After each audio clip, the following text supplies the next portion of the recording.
to astrology. So, welcome everyone to an introductory class on the it's going to be tropical astrology into sidereal astrology.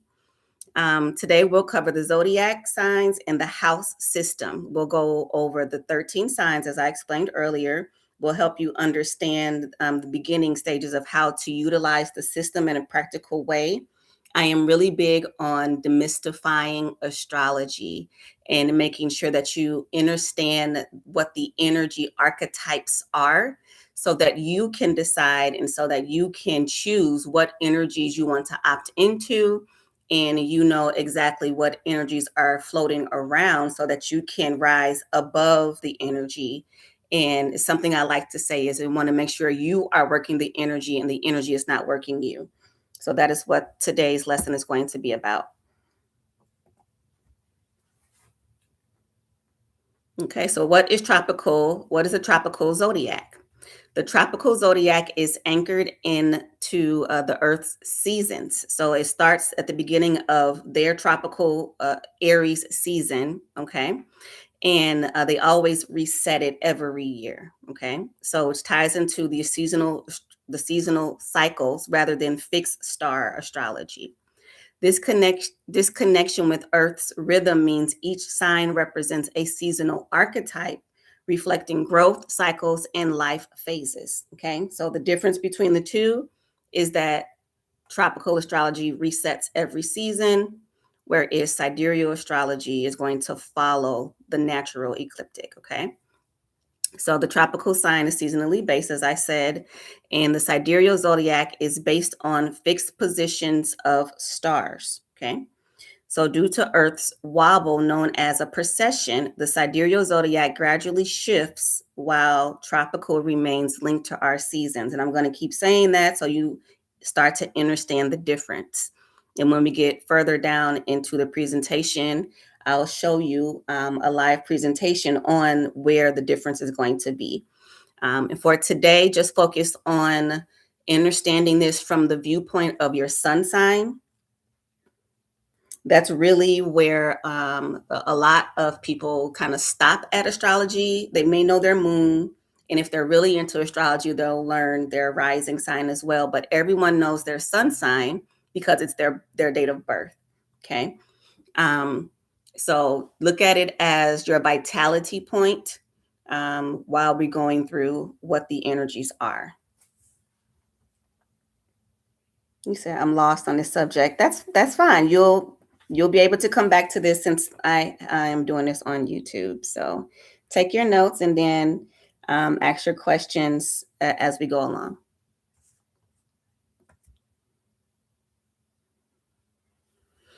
Okay. Now let's introduce the 13 signs, which are divided into four elements. The four elements are fire, earth, air, and water. Peace, Rachel, with the exception of Ophiuchus. Okay. Ophiuchus is a combined elemental energy. Each sign has unique qualities, and each of these elements group three signs together that share certain characteristics. Okay, so we're going to start with Aries and work our way through all 13. And hopefully, you'll start to get some insights within yourself and other people you may know that carry these signs. If you have your chart handy, this would be a good time to kind of look at it. Like I said, this is going to be a beginning lesson. So we're starting from the very beginning of the tropical zodiac signs and then working our way through.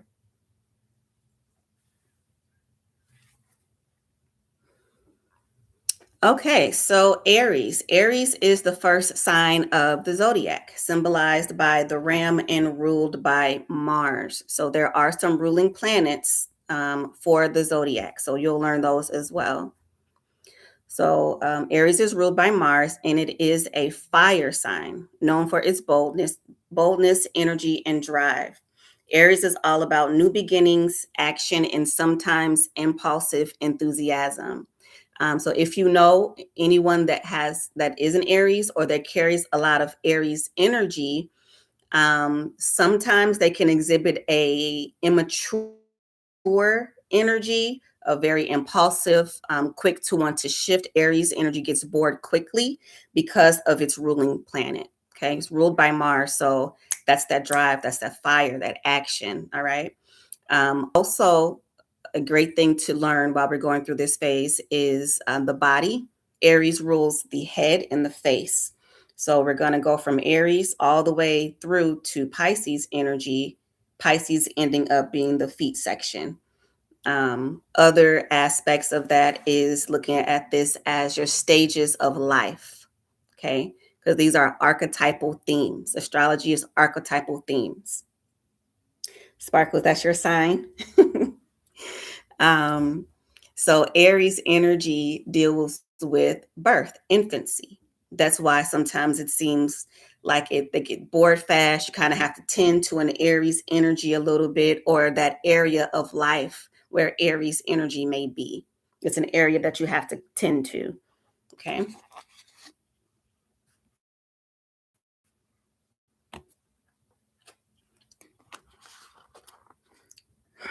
Next up, we have Taurus energy. Taurus is an earth sign symbolized by the bull and ruled by Venus. Okay. Taurus is known for its stability, patience, and love for comfort and beauty. This sign often values reliability, excuse me, and tends to appreciate the finer things in life. So if you know a Taurus or someone that carries Taurian energy, um, things that they can their touch, the comfort, the beauty, food is important to an Aries energy. Aries often get the rap for being stubborn because the bull is their animal totem, and Tauruses aren't stubborn. It's just they really need a reason to make a move. Okay. They're not going to do anything they don't feel like doing until there's a reason why they should do that. Okay, that it has to make sense to them while why they are moving from something. Okay, with Taurus energy being ruled by Venus, with its comfort and beauty, things have to feel a certain way. It has to look a certain way. Tauruses are foodies as well. They love eating. I have a lot of Taurus energy and I love my food. Things have to feel a certain kind of way, have to look a certain kind of way. I always have to give some kind of aesthetic because I have quite a few Taurus energies in my sidereal chart. Okay. Another thing about Taurus energy is with the bull, if you think about how massive a bull is, it's a massive animal, it's a massive energy, and you don't want a bull charging at you. Okay. So, with it being so close to Aries energy, that is something that Tauruses have to work on. Okay. Because sometimes they can charge at something and they really just need to chill and relax. All right. So, it is still some of the earlier stages of the life cycle when we think about the life cycle with Taurus energy. You're Taurus rising. I'm a Taurus rising as well. Taurus moon, Taurus rising. Cycle, we're thinking we are moving into the phase of early education. Okay. So with Gemini energy, Gemini is an air sign and it is ruled by Mercury. Mercury is the fastest moving planet around our sun. And so that is why Geminis talk a lot. It's an air sign and it moves quickly. So they're very creative. They pick things up really quickly. They tend to be artistic, quick-witted. Okay. They are represented by the twins. So that is where their energy of kind of like double-sided, or I don't know what part of the Gemini I'm going to get today. It's because they have that that twin energy, the masculine and the feminine energy. They come in having to balance that energy within themselves, and sometimes one twin is heavier in front than the other. Um, they are flexible, okay, and again, very sociable. They like to be in very sociable settings, okay. Um, with it being an air sign, a lot of times things that happens with a Gemini energy or wherever Gemini is in your chart, you may get a lot of intuitive downloads, but you can't say them as fast as you're getting them. Okay, so sometimes that happens with stuttering, or they get frustrated because they're getting so much information and they just can't articulate it fast enough. So if a Gemini is overwhelmed because they're getting a lot, they'll remove themselves, regather themselves, and then they'll come back. Is that your Gemini moon?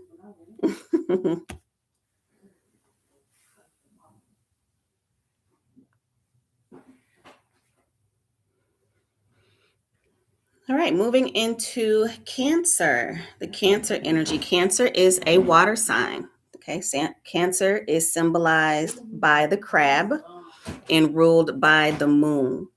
It's known for being nurturing, intuitive, and sensitive. Okay? Cancer energy is deeply connected to home, family, and emotional security.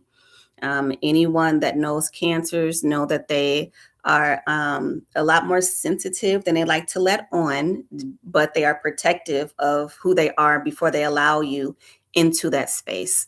Their home is very important. Their family, and whom they call family, is very important. They get very protective, okay, over people that they feel is that they love and care about, and that's family to them, okay, with it being a water sign and them being very intuitive. Okay.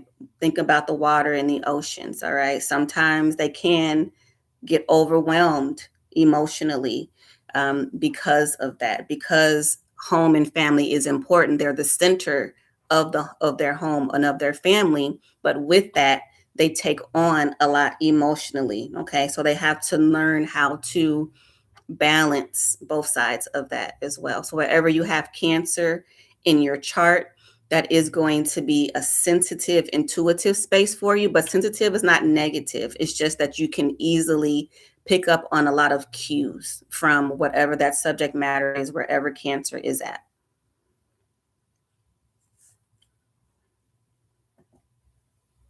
Okay. Moving on to Leo. I love often known for their hair. Leos are known for their mane, with Leo being a lion. So I love this imagery here because it looks like a nice ponytail. So Leo is a fire sign ruled by the sun. Okay. So sun being the brightest thing in our sky, right? So that is also why they tend to be front and center, because they're ruled by the sun. All right. Known for their warmth, their confidence, and their love of the spotlight. Right. Think about the sun. Okay. It's warm, it's hot.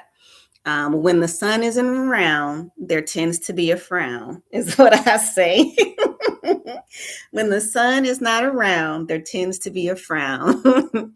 So, wherever Leo is at in your chart, that is a space where you want to brighten things up. Okay. It's your vitality, it's another vitality portion of your chart.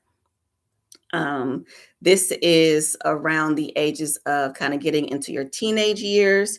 You're starting to meet people, you're starting to learn your personality, you're building your confidence. So, wherever Leo is at, this is a space where your confidence may be emphasized or challenged, depending on what other factors are intersecting or crossing or transiting that Leo energy. Okay. Other things with Leo, you hear things like Braveheart, there are another energy that really cares about the people that they love, and they can also be protective as well because of that lion energy.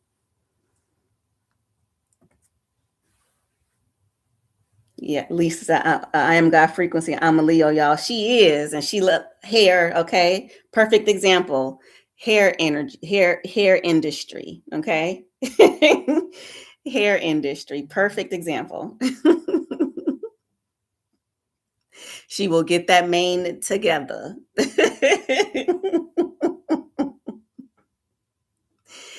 Okay, moving into Virgo.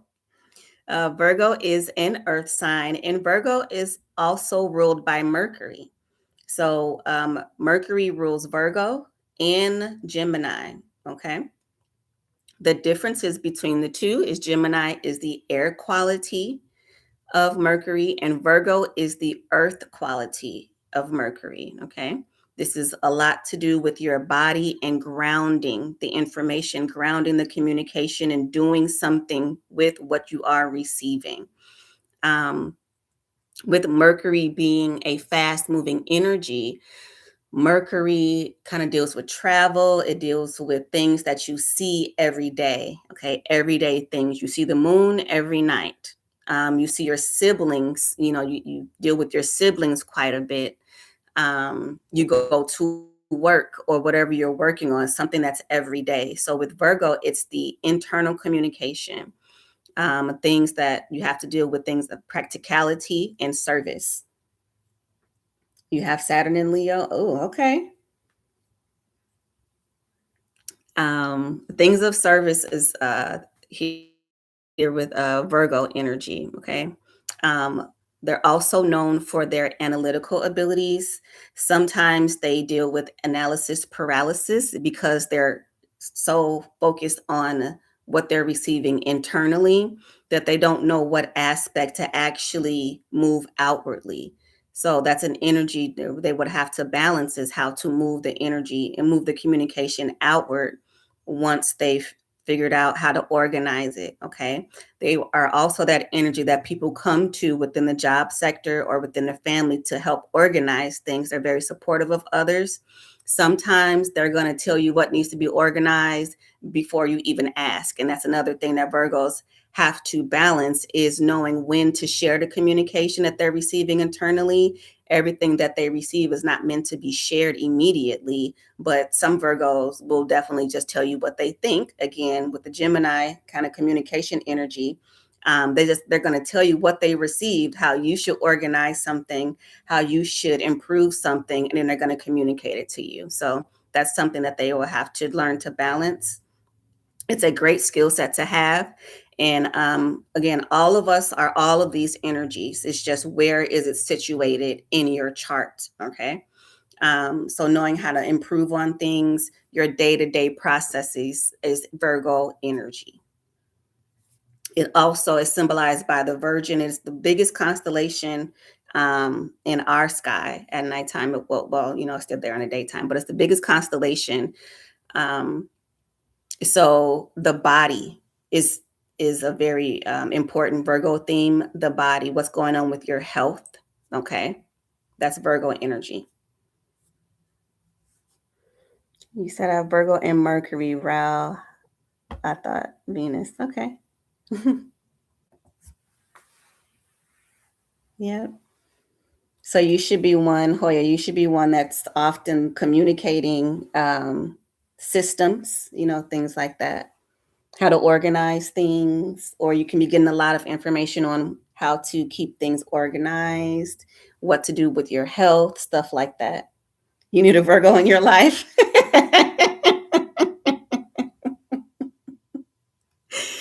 Okay, moving on to Libra. So, thinking about the sectors of life, we are now in the phase where we're now finding friendships. We're at work. We have our first jobs. We've learned our charisma, our confidence, what kind of work we want to do every day with Virgo. Now we're in Libra energy, dealing with partnerships. Okay. Libra is an air sign, and this is also ruled by Venus.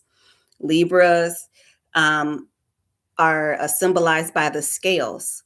So if you know any Libras, sometimes you hear that Libras have no feelings.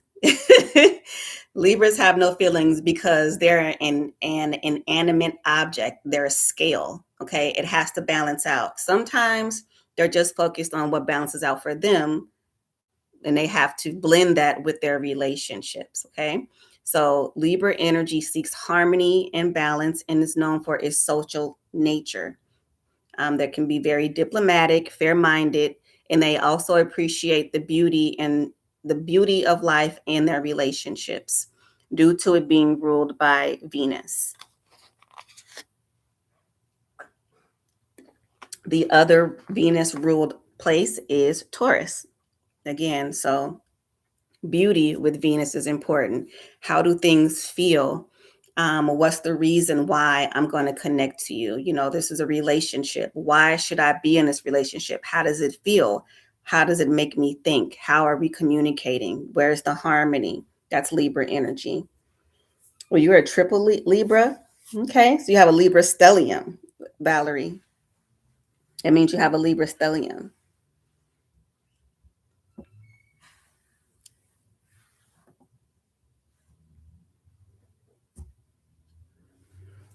Okay. Next up, we have Scorpio energy. My second oldest daughter is a Libra.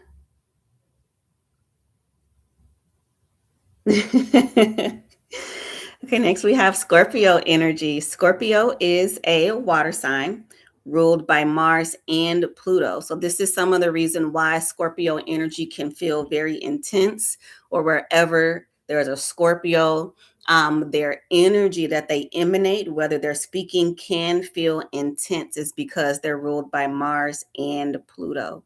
Mars being fire, a fire element, and that drive, and then Pluto being a water element transformation. So they have both of those aspects kind of floating around within them.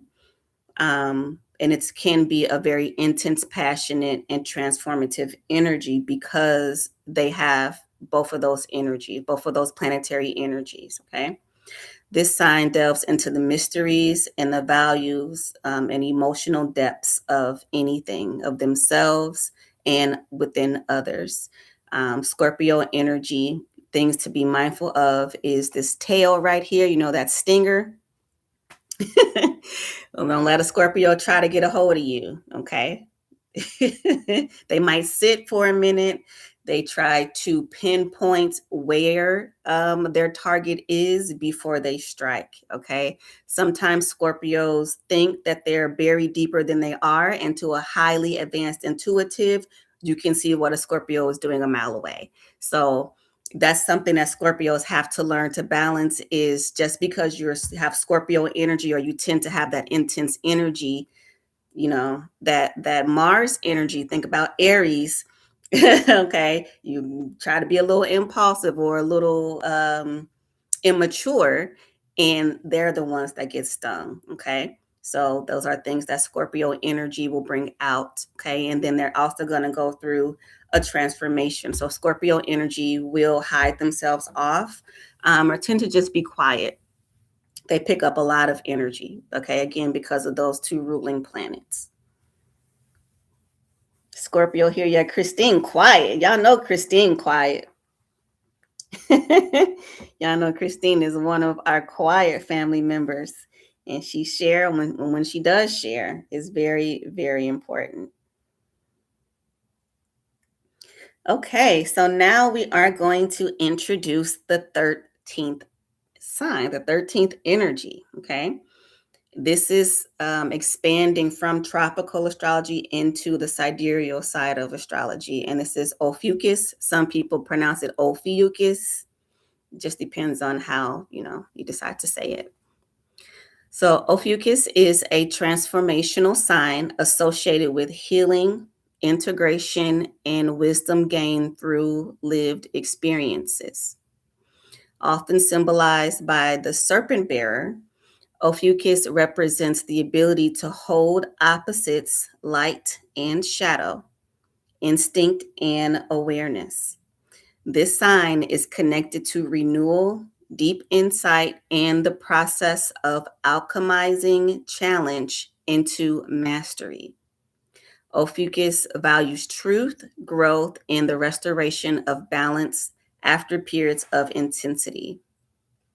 So the reason why Ophiuchus holds this energy is because it sits in between Scorpio and Sagittarius. It doesn't have its own house, because they just have the 12 houses. So the reason why they opted out in tropical astrology is, well, I can't say the reasons why. They want to hide that alchemizing energy for the collective. um, Dealing with balancing. Okay, so it's called the serpent bearer. If you look at the actual constellation, It's a man holding a snake. Okay, so you can look at that as your Kundalini energy, as light and shadow, with balancing Scorpio energy with Sagittarian energy. That's also where you get the wisdom and the healing aspects. Think about everything that we just said about Scorpio energy mixed with everything we know about Sagittarian energy, and those that are learning, what you'll realize about Sagittarian energy, that expansion, the wisdom and the mastery. And it can be a deep process working with Ophiuchus, because it is dealing with healing. It is dealing with the shedding and the rebirth of the symbology with the serpent. Okay, and we know that the serpent is not to be demonized if you really work with the serpent energy. Okay, it's your energy. All right, it's a very healing sign to work with.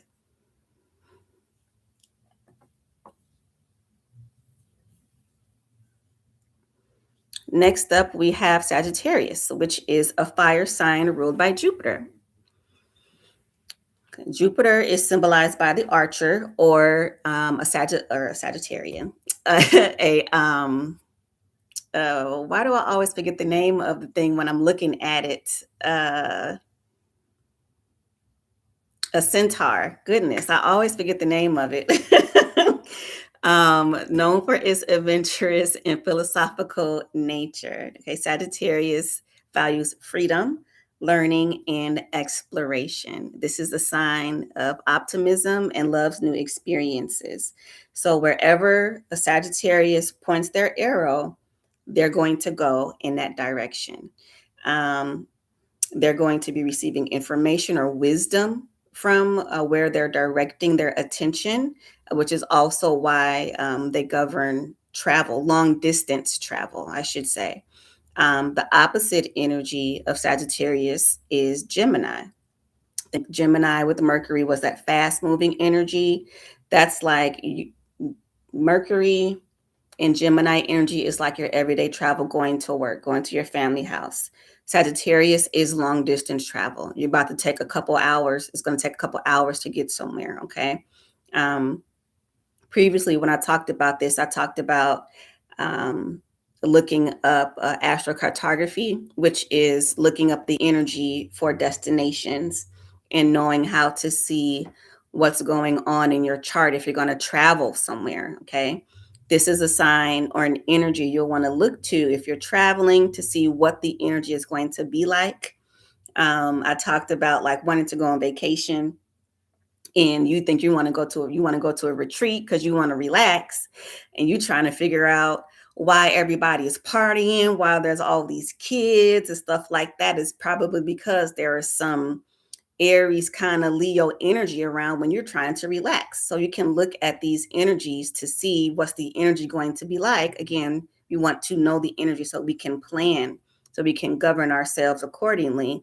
And you might decide, okay, well, this is not going to be a good relaxing weekend, so I might as well plan it to be a weekend full of activities, as opposed to you trying to just relax, because that's not what the energy is. You want to work with the energy, right? Work with the energy so that the energy doesn't work you.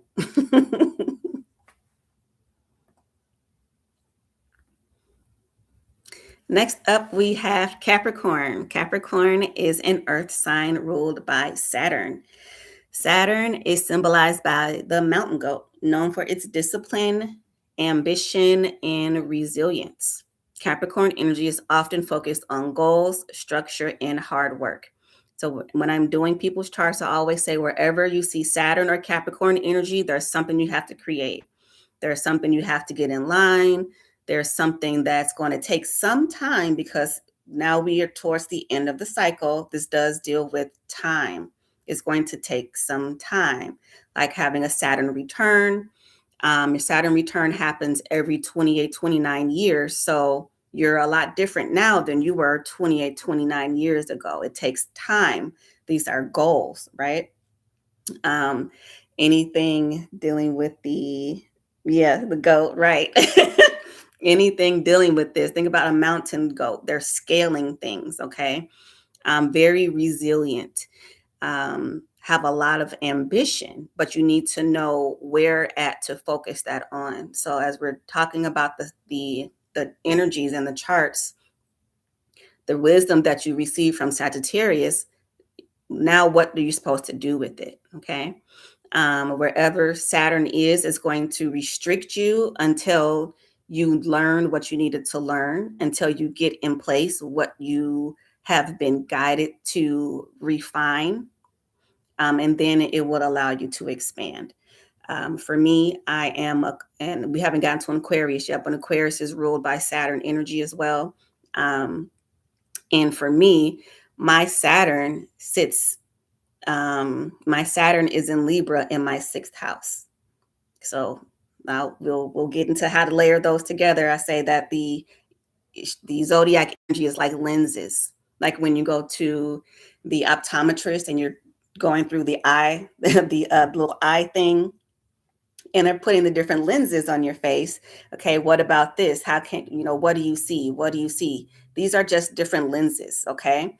So for me, my everyday has to have a certain kind of flow, it has to have a certain kind of structure because it's situated with Virgo energy, and it's also situated with Libra energy and Saturn energy. Okay. So people say I have a very good work ethic, or I'll just grind something out for hours. That's time, that's balance, that's work. That's Virgo, Libra, Capricorn. Okay. I don't have a choice. That's just my energy. Okay. So before I knew that, it would be daunting, or I would do really, really well in the employment sector. Okay. But it's not really something that I desire to do. Thank you for the light, spirit. I would do really, really well in the employment sector because I would be utilizing that energy for them as opposed to utilizing it for me. Right. We want to use the energy for us, for the sector of our lives that energy is sitting in.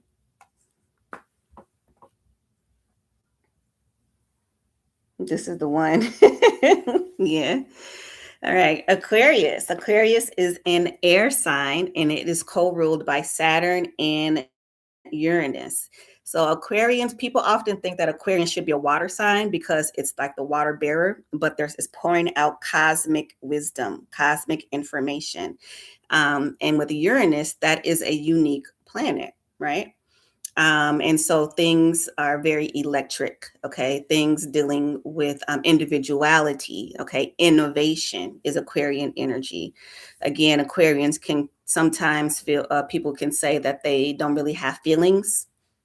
And it is something that I myself have had to work through. Sometimes I'll just say something and it ain't got a tinge of emotion to it. It's because it's just a fact. And although it may be the fact, we still have to factor in that the other person may not receive it that way. So you still have to go through the humanitarianism of that energy, okay? Softening the edges of the energy because it can, just think of like lightning or like the Zeus symbol here, like lightning, it can just zap the hell out of somebody, okay? Aquarians are great at that.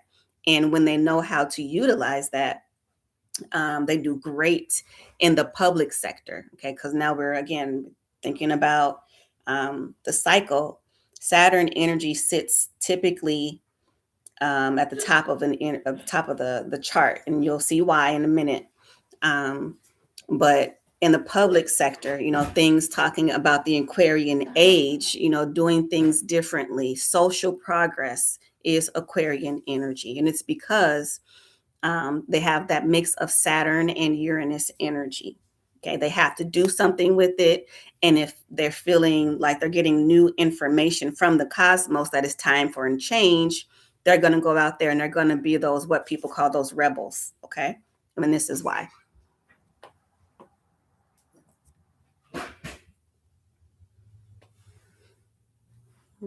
Next up, we have Pisces.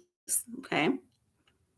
So Pisces is a water sign ruled by Jupiter and Neptune, symbolized by the fish, known for its intuition, compassion, and creativity. Pisces often has a deep sense of empathy and spiritual connection, right? Think about Jupiter energy. Jupiter is going to expand things.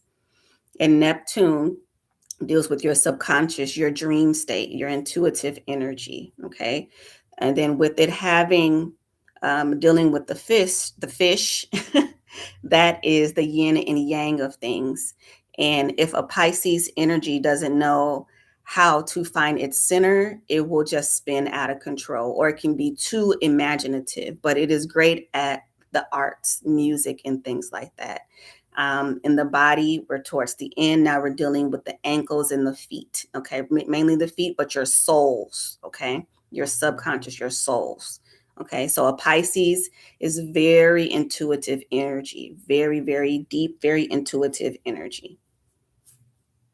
And sometimes they can kind of be looked at double nature, almost like Gemini energy, because they have two energies that they have to focus. One's a Jupiter, one's a Neptune. They have two energies that they have to get to work together. Right? So those would be the 13 signs. Okay. So in astrology, the sun represents your core life force, the part of you learning to express itself consistently over time. It's not your whole personality, but it is a central orientation, okay, for where you are, right? So I'll pause here to see if there's any questions about the signs before we go into the houses.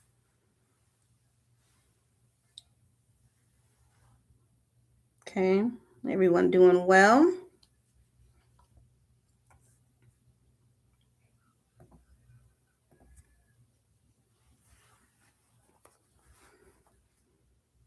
Okay, so we are going to transit into the houses. So I did take out the modalities because that can get a bit more in depth. That would be like another portion of astrology because it's a lot just learning the houses and the lenses of the zodiacs and the houses. So, my next astrology class, I'll go over the modalities. But this is a natal chart. Natal charts can look like the one here on the left or the one here on the right. Your natal chart is also a standard astrological chart. Okay. So they can look like either one of these. Now, when it comes to the houses, you said Neptune is a planet. Neptune is in the zodiac. It's a planet.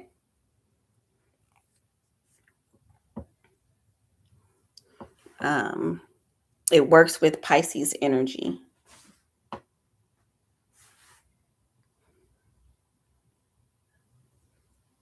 He says, "Souls, I love you from the top of your crown to the bottom of your soul, sis." Love you too, Ray. So looking at the chart, we're going to start to learn the house system. So whenever you are looking at a chart, you'll want to look to this first sign here to the left, okay, pertaining to your natal chart.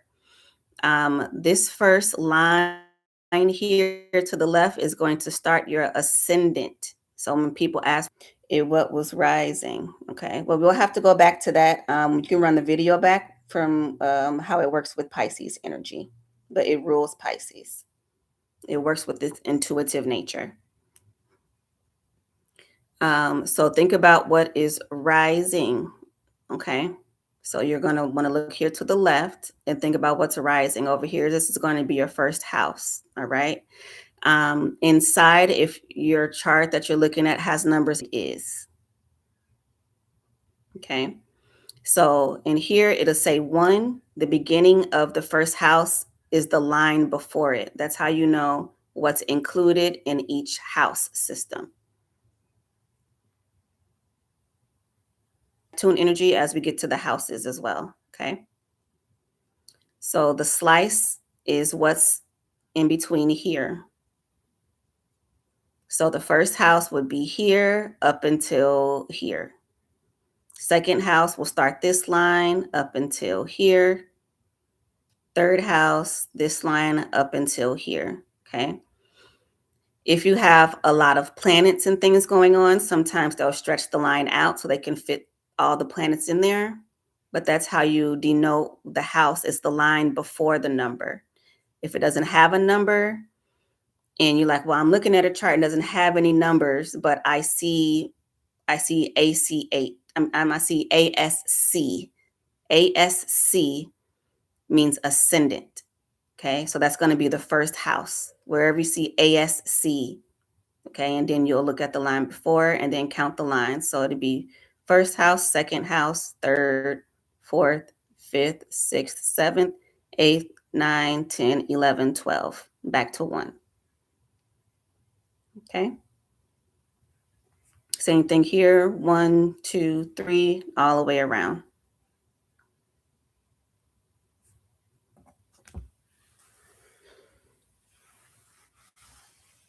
Okay.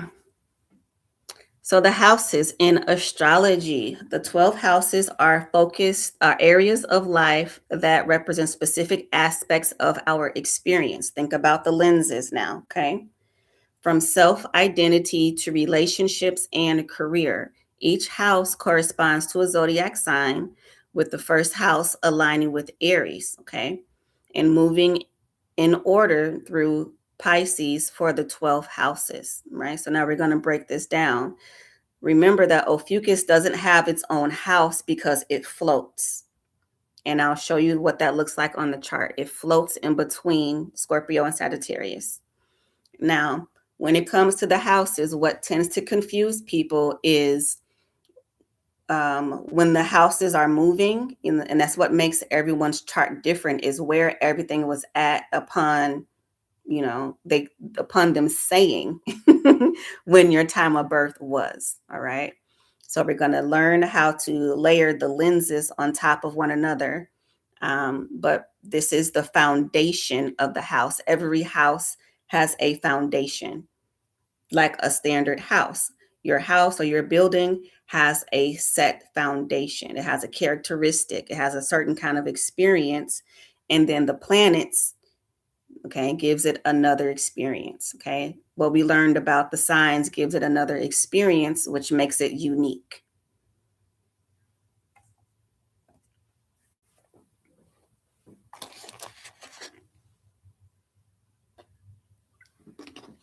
Okay, so the first house is the house of self identity and appearance.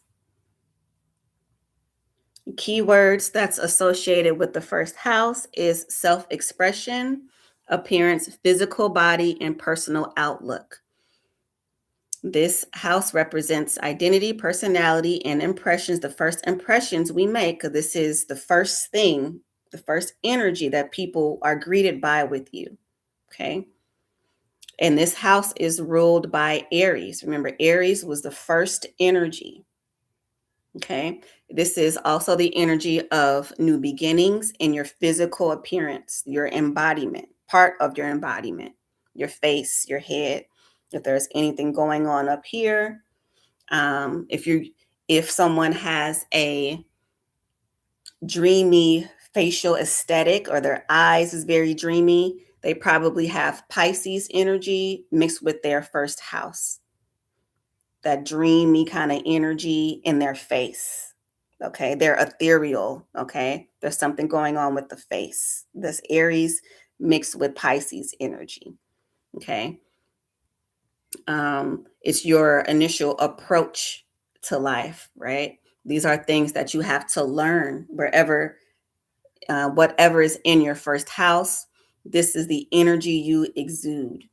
Okay, so for me, in my first house, my ascendant sign, that first line, my first house, I have Taurus energy.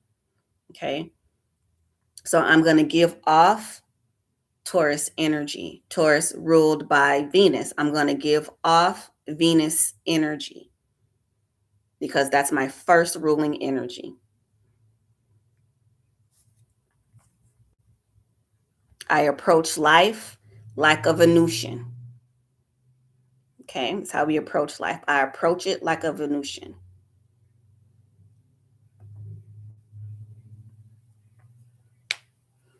The second house is the place of values, money, and material possessions.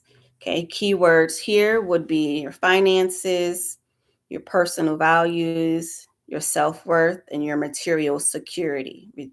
This is ruled, this is associated with Taurus energy. Okay, Taurus energy in the second house is about wealth, personal assets, and resources, the resources we value. I forgot to mention the first house. I wanted to put the affirmations in, but the first house affirmation is I am the body. I am. Second house is Taurus. I have their values, their money, their material possessions. I have. That's sometimes Tauruses can be said that they're selfish. It's because they want what they worked hard for. Okay. It doesn't have to be super expensive, but it's theirs. They take ownership of it. Okay. Their self worth is important. Anything your second house is about your self worth. It's about your personal assets, your abundance, your any issues with security or how you're approaching that is going to be in your second house. Why? Because Taurus energy governs this house, is Venusian energy. Okay. How are you valuing your money? Right. If you have Saturn in your second house, you have to be very disciplined, Saturn energy, disciplined with your values, with your money. Okay. These are the lenses.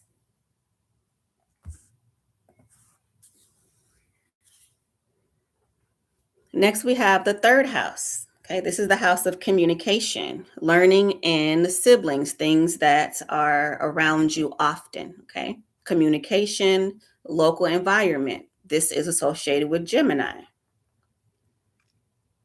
Mine is Pisces, very dreamy. Yep. Sometimes you can get a little too dreamy with the money.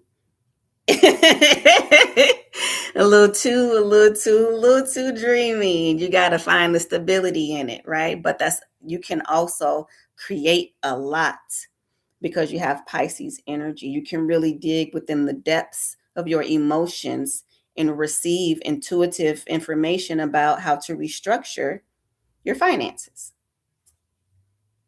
Okay. So, with the third house, this is about your communication, your learning style. So, this is how your mind works. The third house is how you communicate and how your mind works. Okay. So, anywhere where there's Gemini or anything in your third house is about your learning skills, your day to day exchanges. What's going on with your siblings? How were you with your siblings? I can look into someone's third house and see how their early education was. How does their mind work? How do they exchange their ideas? How was their early environments? I'm going to look into their third house. Okay. I like to use Saturn, so I'm going to use Saturn. If you have Saturn in the third house, it could have had a very disciplinarian style, learning style. Okay. Either you had a teacher that was very disciplined, or a father figure, then that y'all had some kind of communication style. Depending on how it was, I will look into your third house. Were you great at taking notes? Were you astute? Do you have Sagittarius there? That's how I can look into see how you think. I'm going to go into your third house. Reasons why Cancer deal with the family and the home is because the fourth house section of the chart is governed by Cancer. So this is the home. This is the family. This is the roots. This is the mother energy. This is how you're mothering yourself. This is, I can see, your children in the fourth house. I can see how you were as a child. I can see how I can see the qualities of your mother in your fourth house. Okay. This relates to where you're from, your family dynamics, your sense of belonging, your attachment style, I can see in the fourth house. Okay. How do you feel? Okay. Your sense of belonging. How do you feel in connection with others?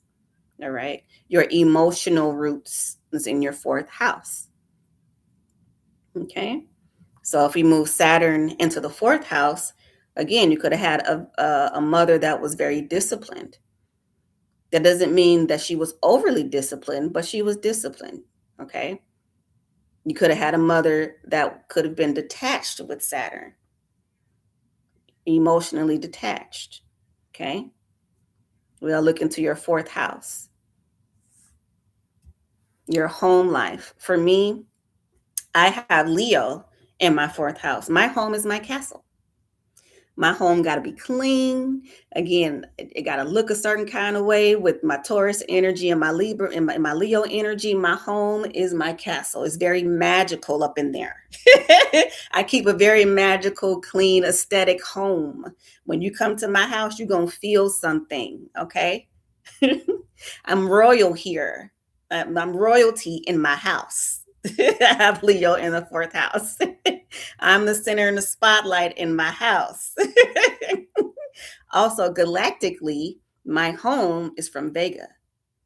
Okay, that's how I extend it galactically. I can look at what constellations are connected with your fourth house. It's how I discovered who my galactic mother was. I have Leo in my fourth house. Lisa is in my fourth house. Okay. Stuff like it can get very deep, very expansive.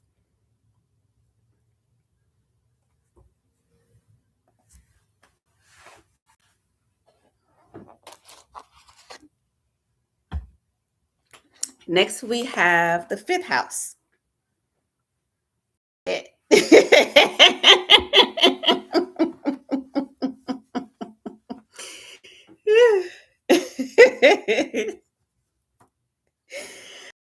Okay. The fifth house is. I remember that day too. I remember that day, y'all. A little side tangent. I remember that day. I was brought into my galactic family. Well, right before I met a lot of my galactic family members, and I was receiving a lot of downloads. I was going in, I was meditating, and I kept trying to figure out who is this woman and why am I getting all this information? So I kept going to my chart, going to my chart, going to my chart. And I'm like, what? And I started looking in my chart, looking in my chart, and I sent her a message. This is when we was on Discord. I sent her a message. I said, "You my mama." And she's talking about I ain't telling. And so we had this little standoff. I posted this meme of us looking back and forth at each other. Like I know what I'm getting. Perfect example of astrology unpacking my galactic lineage. Yeah, I did. I surely did. I ran up in her DMs like, I know who you are. They told me to look at my chart. So, yeah, perfect example, right? So, the fifth house is the house of creativity, romance, and fun. This is also why Leos, because this is a house associated with Leo, they're fun, okay? They're creative, very self-expressive, all right? This is where the stigma of Leos are flirts come from, is because they govern the fifth house, okay? Very kind of flirtatious energy or romance, okay? So if you're wanting to know what kind of partner you should look for or what kind of partner best suits you, if I'm doing a synastry chart, I'm going to look at one of the placements I'm going to look at is going to be your fifth house. She kept asking. I surely did keep asking. I surely did. I surely did. I learned my galactic lineage and all kind of stuff from my charts, right? Um, and so fifth house, if I'm going to do like a synastry between people, one of the placements I'm going to look at is your fifth house. What's going on with your fifth house? What's going on with their fifth house?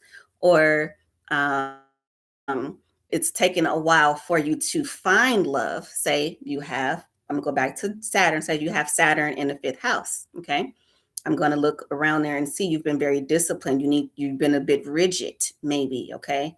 Maybe you've been too rigid with your life and trying to figure out why it's taking so much time. Think about Saturn. Why it's taking so much time for a romance to enter my life, okay? So things like that is going to be in the fifth house. Children, okay? Be playful, okay? Your playful nature. How do you express yourself is going to be in your fifth house. Okay. Sixth house, we have the house of health, work, and daily routines. This is governed by Virgo energy. And Virgo energy, as we talked about earlier, is about that inward communication. Okay. Your relationships with your physical health and your well being. Okay. Sometimes you get too focused inwardly and you need to bring it out. Your health matters, your routine, your daily routines. Reason why I had to get my butt back up in the gym. I got Saturn in my sixth house. I don't have a choice. Either I'm going to get dragged and have health issues because I'm ignoring what the energy is saying about my makeup, or I'm going to get on top of it. I'm going to get on top of it. I'm going to get on top of my health. I'm going to get on top of my work routines. I'm going to get on top of my daily routines. Okay. Because Saturn is sitting in my sixth house. I ain't got no choice. I ain't got no choice. My work ethic is the way it is because Saturn sits in my sixth house.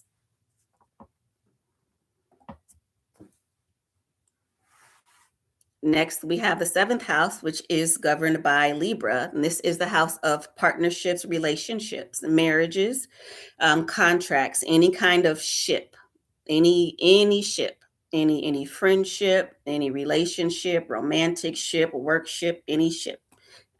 Is going to be in your seventh house and how you govern it, how you are balancing your connections with everyone, your one-on-one connections. This would be another placement I will look at for a synastry chart. I will look at your fifth house and your seventh house in conjunction with theirs. And then, of course, all those other intersecting lines and all that stuff. But these are the houses I will go to. I will go to your seventh house. What's going on? If you have, I'm going to keep using Saturn. Yeah, I'm going to keep using Saturn. Ouch! My arms are so sore. My arms is so sore, y'all. Oh my goodness. If you have Saturn in your seventh house, it could take some time. Okay. Or you could have a marriage that has lasted the test of time. See, it depends on how it's talking to you, how the energies are talking to themselves, right? Sort of like me. I get it. Yeah. Yeah, Rashad. Yep. So it reveals your approach to commitments. Okay. How do you balance your commitments? Saturn could say, you stay too long in relationships. You haven't learned the lesson. Okay. Things like that. Okay. Or you receive a lot of, if you have, say you have Pluto in the seventh house, Pluto deals with death and rebirth and transformation. Every time you go through a relationship, you go through a transformation. You got Pluto in the seventh house. Every time you in a relationship, something's going on, it doesn't mean that you go through a negative transformation, but you go through an ascension in every relationship because you got Pluto in the seventh house.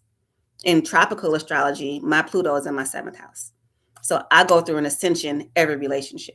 I'm here to govern and learn relationships tropically here on Earth. Okay, I had to figure that out.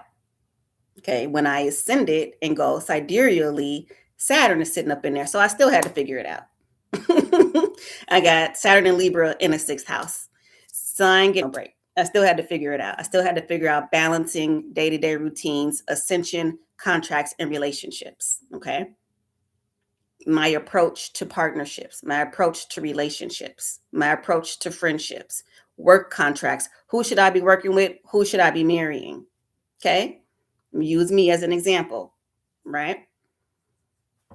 You talking about ouch. Yeah, it did. It has hurt a little bit, Hoya. It has hurt a little. All in your chart. And then when I go galactically, I can see what other previous incarnations and things like that gave me those themes, right? Why did I choose that theme? Why did I come here to balance that out? Okay. Eighth house, we have transformation, shared resources, and mysteries. This is a house governed by Scorpio. So here you can see if there's something going on in the body, okay, because this deals with your intimacy and literally your sex organs, taxes, how you handle other people's resources. Um, this is a great segue for this. So in your charts, you'll also want to look at the opposites of things. Sister Myra Moss speaks about there really only being six houses and the opposite being the balance. Okay. So she speaks of astrology as it being six houses, because if I think about Scorpio, the opposite of that is Taurus. That's what makes it whole, is balancing Taurus with Scorpio. With Gemini, the opposite is going to be Sagittarius. That's what makes that line, that energy whole, is balancing the two. Okay. So always think about the opposite energies as well. All right. So Scorpio and Taurus, I call them the get money crew. That's the get money line. So if I'm looking at what's going on with your money, your inheritances, your resources, and stuff like that, I'm going in between your Taurus energy or second and eighth house. Okay. This is also the energy of mysteries, okay? Things that need to be uncovered, other resources, diving into the mysterious nature of life. I can tell a lot by someone's eighth house, okay? And this is why.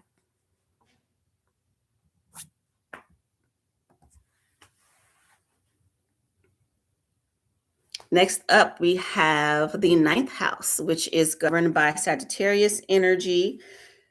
And this is the house of higher learning, philosophy, and travel. Okay. Exploration, philosophy, higher education, and long distance travel. As I said earlier, with the long distance travel. Okay. Here is higher learning. So maybe you have decided to pick up a new subject and you're wanting to know, well, what's going on in my chart? Why all of a sudden I want to learn something new? You probably have something that transited, or which means moved into your ninth house. And whatever that subject or whatever that planet was that moved into your ninth house, say it's Venus. Say Venus moved into your ninth house after a couple of years and moved into your ninth house, and you finally fell in love. You got Venus that moved into something pertaining to, love, or pertaining to higher education. Something with Gemini moved into your ninth house or whatever it is, and now you have an intense reason. Jupiter being expansion, Sagittarius being fire. Now you're really interested in that subject matter. You want to check what's going on in your ninth house. Hi, greetings, Razzie Long. Next, we have the 10th house, and this is the house. Oh, Tab, can you, what's going on? We ain't talking about none of that stuff. Thank you. We ain't doing nothing pertaining to that in this particular class. I didn't read all of what they said though, but make sure that's a good comment before you delete it. Um, Career, public image, and legacy, career and reputation, public life, and achievement. So in the 10th house, we have Capricorn energy that sits in the 10th house, which is one of the highest parts of your chart. So when you think about what's going on with your career, this is a placement where I will look in your second house and your 10th house, and then other things with your north node and stuff. I will go and pull the aspects that deal with your career. And the 10th house sits in the top. This is your MC, the top of your chart. Okay. So whatever is in your 10th house, that's one of your areas of focus for your career and your reputation. Okay. Your public sector of life, your achievements. Okay. This also reveals your approach to work. Okay. So where the sixth house is what you do for work, the 10th house is how you approach work. Okay. Um,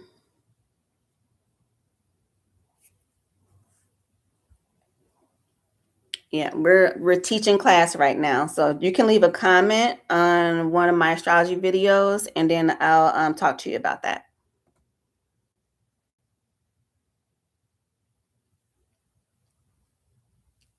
In the 11th house, we have these house of friendships, community, and aspirations. Here we have friendships. Okay. So, again, this is another ship area, but also in the public sector, in the community. So, the Aquarian age, the community, what's going on in the social ideas, the future thinking, how to change what's been happening to humanity. Look at the 11th house or the collective's 11th house. So if I'm trying to see what's going on with the world, like what is happening, I'm going to pull like a USA chart and look at the 11th house. Okay. Um, this is also your hopes and dreams. Okay. Your long-term goals, because we're towards the end of the ecliptic here. Your long-term goals. Okay. Do you need to open up and broaden your ideals about something? This is Aquarius and 11th house energy. These are, oh, nine is Sagittarius. Yes, nine is Sagittarius. Yep.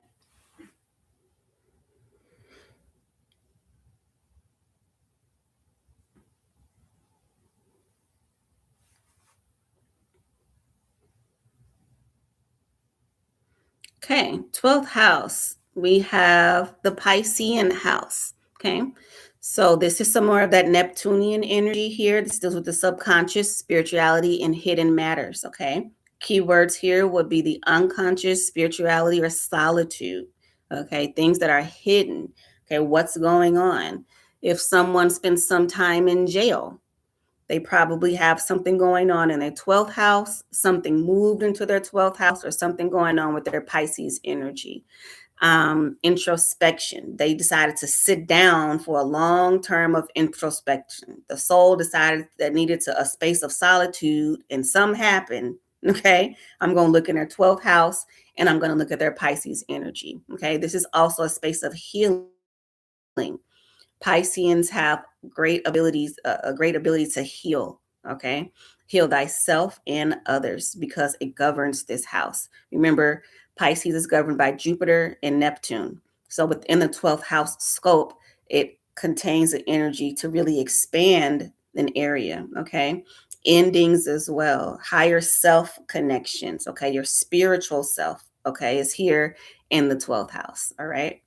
So if you have, say, Scorpio in the 12th house, baby, you working with some deep, some deep transformative energies on a soul level. You probably get some real hidden gems, okay, from from otherworldly beings. I'll say it that way. Okay. You have Jupiter, Venus, and Mercury in my 11th. Ooh. Oh, yes, definitely. Well, good. Good job, because you're now starting to step out further into the community sector. So that is great, Serafina. That's great. Hmm. Yep. Yep. Got a lot of communication going on. Also, looking at how the community is communicating with you. How do you feel? What kind of shadow work do you need to do in your 11th house since you have so much there? Yeah. All right, so that's the houses. Any questions about the houses? Because now this is where I shake y'all up. This is where I shake y'all up. This is where I shake y'all up. Now we're going to look at the differences between tropical and sidereal. Okay, any questions about the house systems?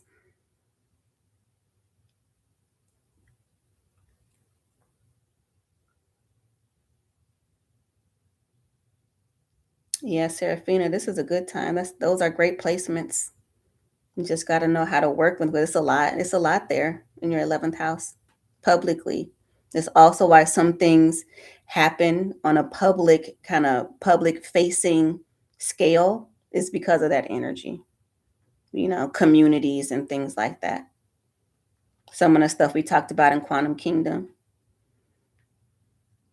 Okay.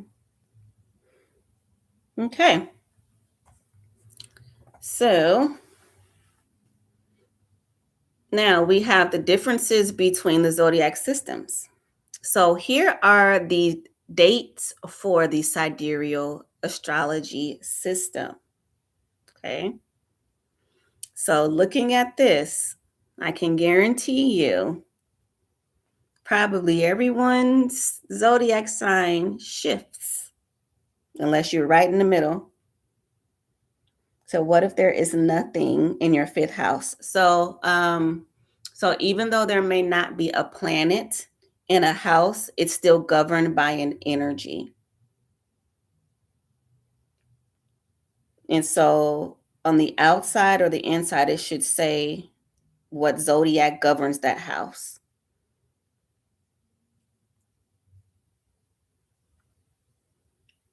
So if your fifth house is governed by Virgo or something like that, it's still governed by a house. You just don't have a planet there. But there's still going to be two energies to work with for every house because a house is going to be, remember, the foundation of the house has its own foundational energy. So the foundation of the fifth house is Leo energy. That's the foundation of fifth house is Leo energy. Now, how to work with that Leo energy is going to be where it's shifted for you specifically. So you'll want to see what it says your fifth house is in. There should be a zodiac sign or something that indicates the house it's in.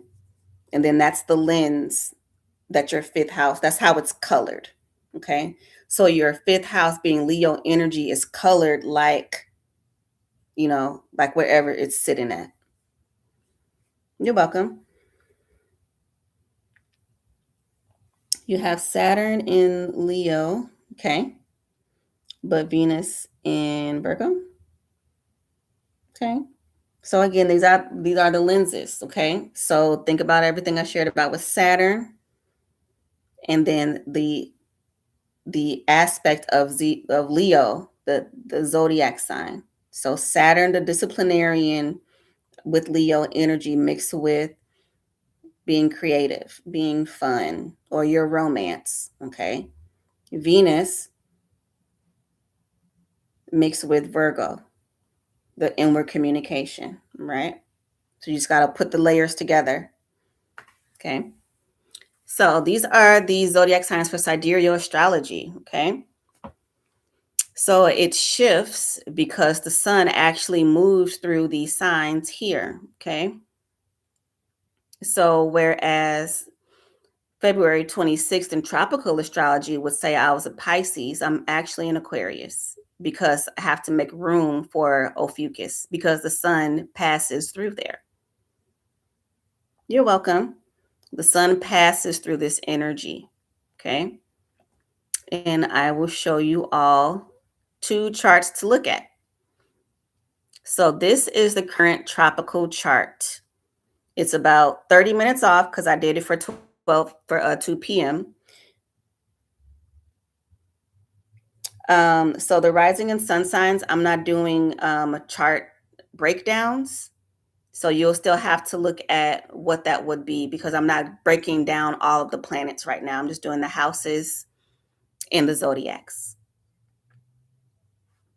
So that would be for my next astrology course. Okay. And this is just an introductory free astrology course. My next courses, um, I don't know which ones will be offered for an energy exchange or not quite yet, outside of the astrology course that I already have inside of Quantum Kingdom, which goes over how to learn all of that stuff.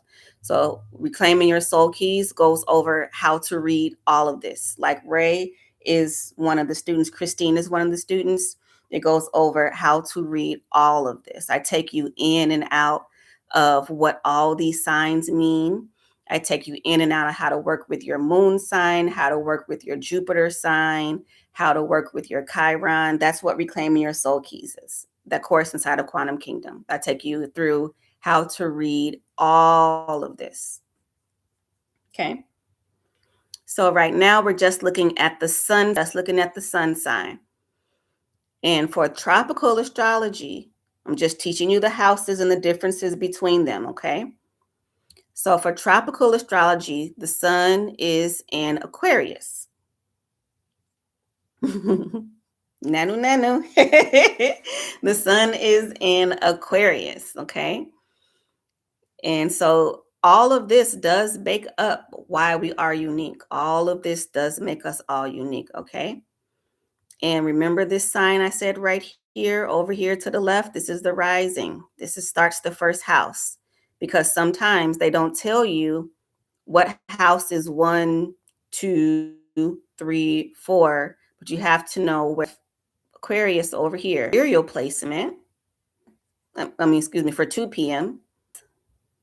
Right now, the first house is in Taurus, because this is where we captured the sun while everything was spinning and moving. So we're going to find that circle with the dot, and that's the sun. The sun is actually still in Capricorn. So one of the ways I also look at the sky is via Star Walk. I use that app, Star Walk 2. And if you open up the app and you see where the sun is at, it's still sitting in Capricorn. So that's a vastly different energy when you're trying to see what's going on in the energy.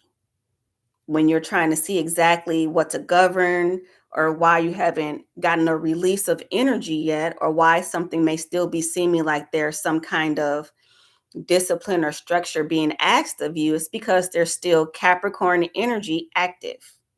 The sun, the vitality is still illuminating Capricorn.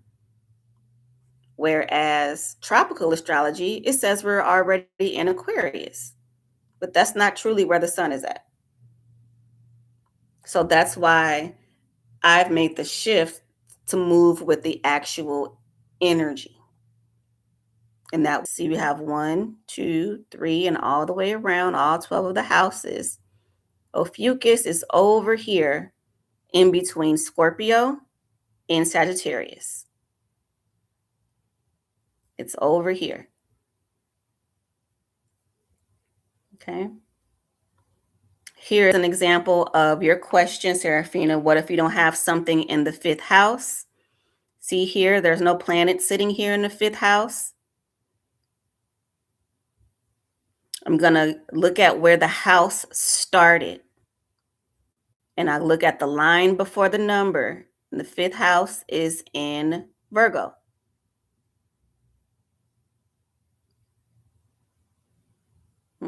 Yep. Yeah, the house is all, because it still rotates. Okay. So it all rotates. But they're still in the same order. So it's still Aries, Taurus, Gemini, Cancer, Leo, Virgo, Libra, Scorpio, Ophiuchus, Sagittarius, Capricorn, Aquarius, Pisces is still in the same order. It's just, where is everything moving when we took the snapshot? Okay. This is a snapshot of everything moving, because it doesn't stay the same. The constellations, but the planets is what's moving. This is what's moving around. It's moving around like this. Boop. Stop that Aquarius snapshot. It's moving around. It's moving around. It's moving around. The moon, boop. The moon is chilling over here in Virgo. It's moving around. It's moving around. It's moving around. Boop. It stopped over here. But the constellations are still the same. It's just, where are the planets? That's what makes up your birth chart. Where was the snapshot?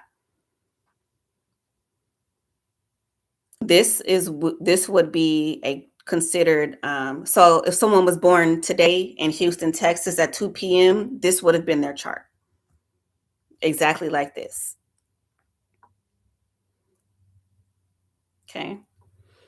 If my birth chart was different and I opened this up to see what's changing or what the current energy is saying to me, I would combine them. And that's how I do a transit chart.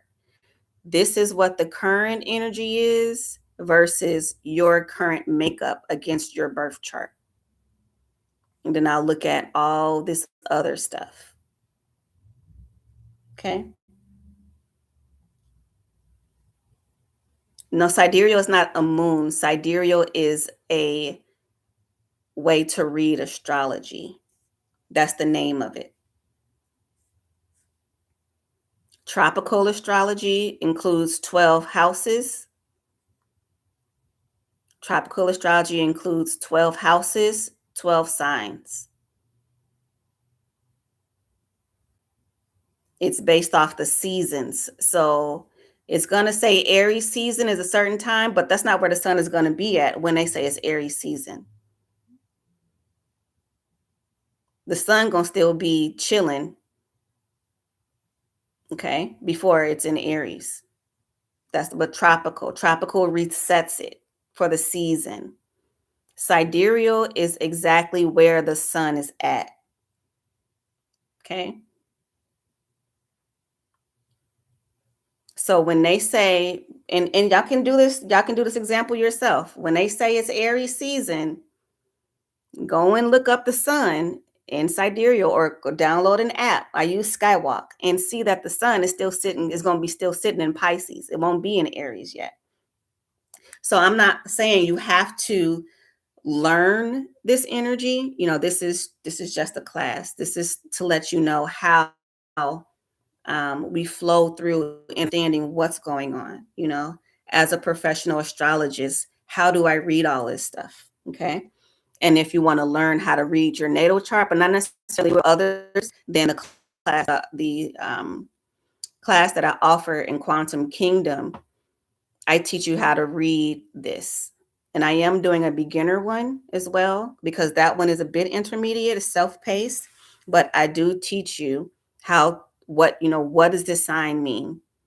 What does it mean for me personally? I teach you how to read your personal chart. What do all these lines mean? What does it mean to have, okay, the moon in Virgo in the fourth house? What does that mean? Okay. So we'll use the sun because we were just talking about the sun. The sun is in Capricorn in the eighth house. So let's start with the lens of the sun, vitality. It's the center focus in Capricorn, governed by Saturn. Capricorn was Saturn energy. Capricorn was career. Capricorn was discipline. Capricorn was time. Okay. Capricorn, you have to create something with. They're goal oriented. Okay. In the eighth house of transformation, of inheritances, of resources.